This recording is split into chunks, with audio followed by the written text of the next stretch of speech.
So mga katropa, nataron diri sa sitio Punoon, Barangay Lambagan, lungsod sa Cabanglasan. Kay atong klaruhon mga katropa ang mga taho. Kay kagahapon adlaw dunay release sa mga farmers diri sa lungsod sa Cabanglasan. Unya karong buntag mga tropa dunay mga hungihong nga usa ka naglinya kagahapon didto sa lungsod sa Cabanglasan nga nakabsan sa kinabuhi karong buntag lang mga tropa. So atong klarohon aron dili mahimong fake news ang mga information mga tropa nga nasayra sa atong makaigsuonan. Ato makauban karon si Sir Orville Magna mga tropa, anak no og kauban kagahapon nga sayang inahan nga mitaliwan karon mga tropa didto sa paglinya kagahapon. Among klarohon ni mga katropa. Sir, mayong adlaw ug kondolens sir. Sir, salamat. Sir, among klaruhon kay si nanay apil sa ning linya kagahapon didto sa katulaging pitinaghana kagahapon nga pagkuha og assistance sa atong mga kigsuonang mag-uuma. Sir, kini bang nahitabo karon dili ba konektado kagahapon? Dili siguro kay kagahapon kapin kung kulang ang takna sa kabuntagon. Ani adto mi didto gani pa ni adto mi sayo alas 9 kapin. Pagtanaw na mo daghan kayong tao, crowded kayo. Motong ni uli mi. Pag uli na mo diri pagka mga alas 3 hapon nibalik mo dito, mga alas 3:30 siguro. Na pagtana na mo ni ulan naman, ni ulan pag undang sa ulan adto mi. Medyo na guamay na lang ang tao. Mauto nga among gi-verify ang among papel dito sa mga tig-entertain nga mga staff. Motong pagsulod na mo dito sa sulod gani daghan gid kayong tao. Crowded kayo na gilain man ang mga senior. Motong ako siyang gidala dito sa senior citizen nga linya. Gipalingkod sila dito. Maayo pa kayo. Human og release uli mi. Namalit pa mi diri sa Cabanglasan. Palit mi og pasalubong sa uli lagi. Na pagkagabi may pa namong istorya pa mi diri. Na karong buntag gani pa nag-uban pa mi ani sa Kalagutay kay naa may negosyo ni siya nga gamay naningil siya didto. May pa mamong istorya. Ni uli mi diri namahaw siya. Mao to nga panghitabo lagi nakalitan rami kay nang labap man kuno ni siya ingon sa akong maigsuon kay wala naman ko diri kay to man kog uma.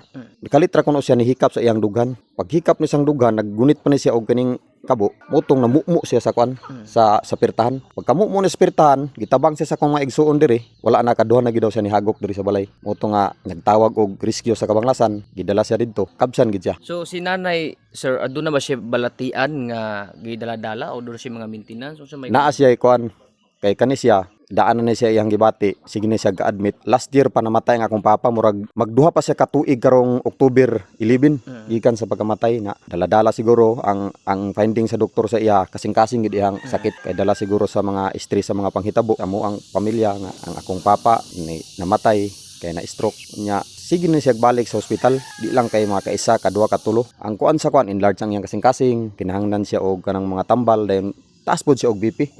Pero karong high blood pero karong buntag nagpa-BP ni siya. Di asa iyang igsuon diri sa silingan. Normal man, 140 man iyang dugo.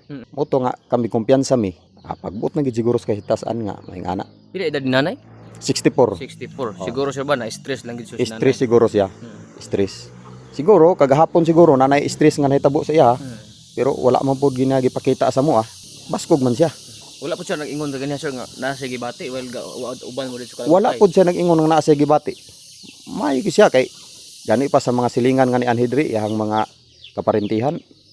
May pa man ilang istorya dito, katao pa sila. Nya pag kay manhiman pag uli na diri mo na toy panghitabo. Nga naingana siya. Stress lang. So atong iklaro mga tropa, kini si nanay wala ni siya na-appeal kagahapon sir sa nahitabo nga nakanay nagipang tabang. Wala siya na apil atong nangakuyapan dito. Kay ang ilahang paglinya maayo man kay naa may lingkuranan gyud sa mga senior.